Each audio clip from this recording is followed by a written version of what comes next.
I like to think of the operations section of the business plan as the implementation section of the business plan. What do you need to do? How will you get it done? And then it gives the reader an overview of the plan and a sense of the timelines, the milestones, and the goals that will be met. You need to do two essential things for the reader. First, you need to show what you've done so far to get your business going. And second, you need to show that you understand the manufacturing or the delivery process for the goods or the services that you're going to be producing. So there's some key questions that you need to be able to answer in the operations section of your business plan. What facilities, equipment, and supplies do you need? What's your organizational structure? And who's responsible for which aspects of the business? Is research and development required at any stage of the business? And how are you going to accomplish this? What are your initial staffing needs? And when and how will you add those staff? How are you going to develop business relationships with clients and with suppliers? And how will these relationships impact on your day-to-day operations?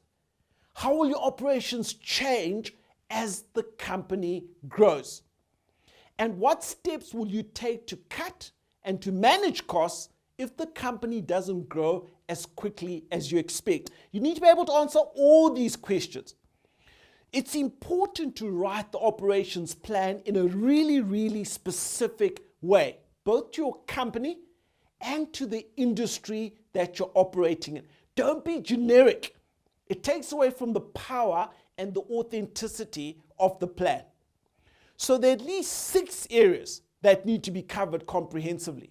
I'm not going to detail each point. You can go through the full list on the slides attached, but as a minimum, the operations plan needs to address these.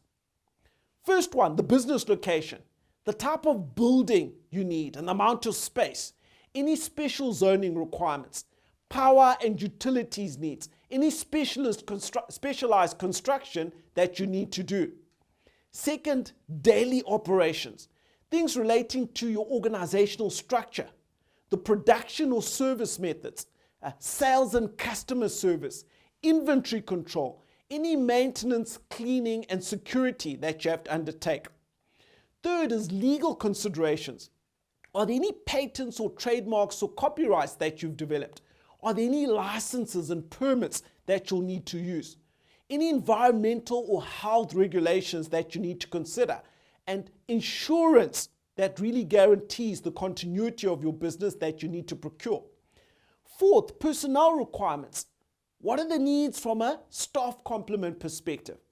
Can we get a breakdown of the skills that are required? How are you going to recruit and retain staff? The pay structures and compensation, and the policies and procedures in terms of how they go about their work.